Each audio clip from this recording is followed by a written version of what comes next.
बेटे का मायका। अब आप लोग सोच रहे होंगे ये क्या, बेटे का कब से मायका होने लगा? तो ये कहानी देखिए। पारुल और पिंटू अमेरिका में रहते थे, जहाँ दोनों एक दूसरे के ही भरोसे रहते थे। अमेरिका में सबकी कितनी याद आती है ना। पर मुझे तो किसी की याद नहीं आती। मेरे लिए तो सब नॉर्मल है, क्योंकि जब मैं अपने माता पिता को छोड़कर तुम्हारे घर शादी करके आई थी, तभी उन लोगों से दूर हो गई थी। मानना पड़ेगा लड़कियों को, कैसे अपने माँ बाप को छोड़कर आ जाती हैं किसी के साथ। हम है कि अपनी माँ को कभी छोड़ ही नहीं सकते। माँ की बहुत याद आती है यहाँ। हाँ वो तो है, लेकिन कान खोलकर सुन लो।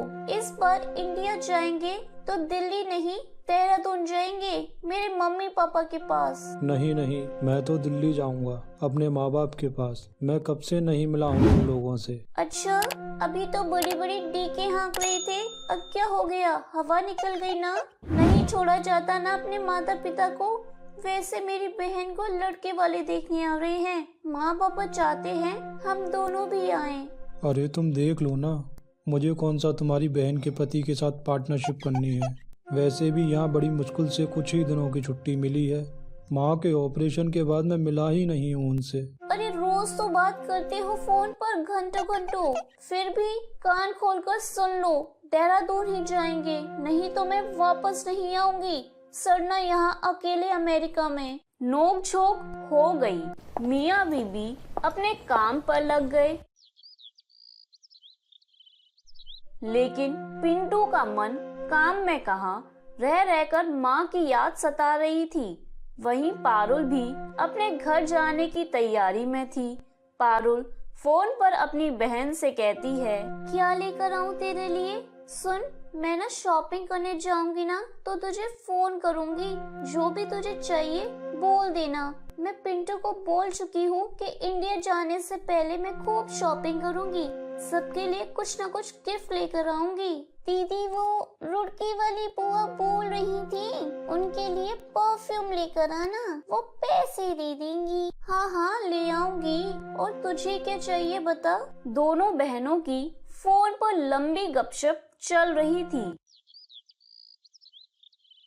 शाम को पिंटू ऑफिस से आता है और खाना खाता है और सोने चला जाता है। क्या बात है, आज कुछ बातचीत नहीं कर रही हो? बड़े चुप चुप हो। सब ठीक तो है ना? टिकट हुई क्या घर जाने की? नहीं, आज नहीं, बहुत काम था ऑफिस में। वो क्या है ना, अभी टिकट ठीक मिल जाएंगी, लेट करोगे तो टिकट महंगी हो जाएंगी। पारुल, समय है, सोच लो, दिल्ली चलते हैं माँ के पास। ओहो, फिर से शुरू कर दी माँ की व्रत। अरे क्या करना है दिल्ली जाकर? अभी तो आई थी ना तुम्हारी माँ, रहकर भी गई थी। अब मेरे घर देहरादून चलेंगे, ये फाइनल है। माँ क्यों आई थी तुम जानती हो ना, ऑपरेशन के लिए, वो भी बीमारी की हालत में। अब वो कैसी हैं ये नहीं देखना? नहीं देखना, रोज बात होती है तुम्हारी। तुम देहरादून चल रहे हो और ये फुल एंड फाइनल है। इस बारे में मुझे अब कोई बात नहीं करनी। पिंटू क्या करता, बीबी और माँ के बीच फंसा हुआ था। खैर, माँ को तो पता भी नहीं था कि उसका बेटा अमेरिका से इंडिया आ रहा है और उससे मिल नहीं पाएगा। पिंटू और पारुल देहरादून जाते हैं। पिंटू का मन अपने ससुराल में नहीं लगता, बिल्कुल वैसे ही जैसे बहू का नहीं लगता। नहीं नहीं पापा जी, आप जाइए, मैं थोड़ा रेस्ट कर लेता हूँ। क्या है, क्यों नाटक कर रहे हो? जाओ ना पापा के साथ। अरे वो भी चाहते हैं ना कि वो अपने दामाद को सबसे मिलवाएं। जाओ जल्दी, नाटक मत करो। यार मैं क्या कोई शोपीस हूँ? नहीं जाना मुझे, बोला ना, तुम जाओ, 3 दिन बाद वापस भी जाना है। रहने दो पारुल, दामाद जी जब से आए हैं परेशान से दिख रहे हैं। वैसे दामाद जी तुम्हारी माँ कैसी हैं? बस यही सवाल था जो पिंटू को चुभ गया। वो पता नहीं क्या सोचने लगता है और तभी उसके मुंह से निकलता है, दिल्ली के लिए बस कितने बजे निकलती है? ये सुनकर पारुल का पारा चढ़ जाता है। अरे क्या ये दिल्ली दिल्ली की रट लगा रखी है? अरे आए ही क्यों हो? ना आते वहीं से सीधे पकड़ लेते दिल्ली की फ्लाइट। वहाँ से दिल्ली की तो नहीं ली, लेकिन वापसी दिल्ली से ही होगी। मन करे जाने का तो आ जाना। पिंटू ससुराल में एक दिन ठीक से रहता है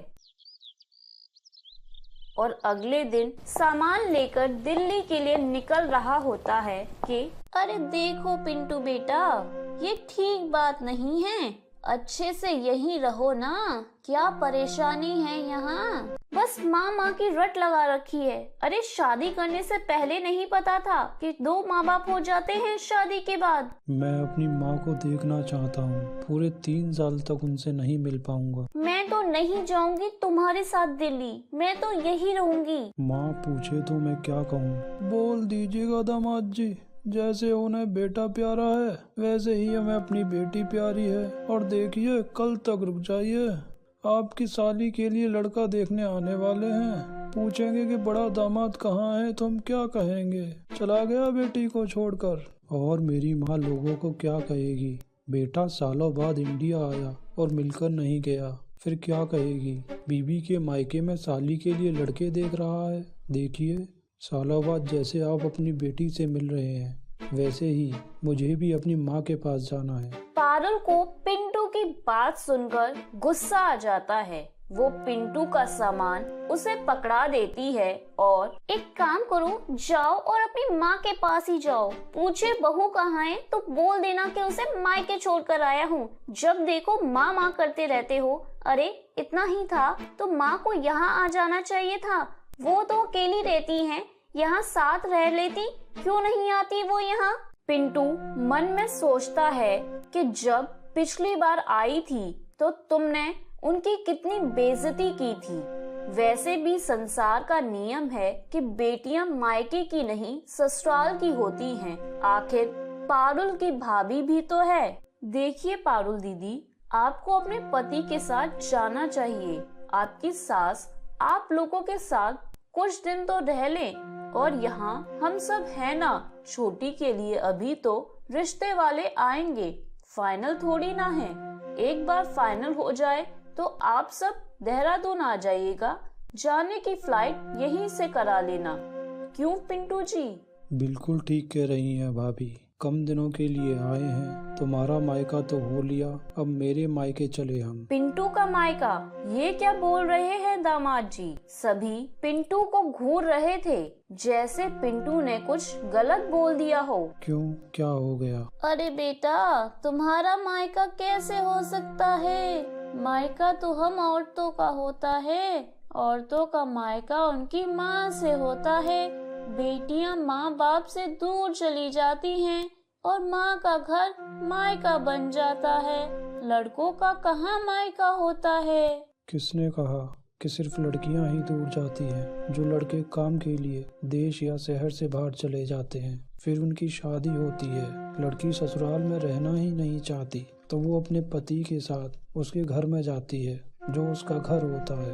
फिर तो वो भी एक लड़के की तरह हो जाती है। उसका भी एक ससुराल होता है जहाँ एक सास रहती है और एक मायका जहाँ माँ रहती है। वैसे ही जो लड़का है उसका भी तो माँ का घर और एक सास का घर होता है।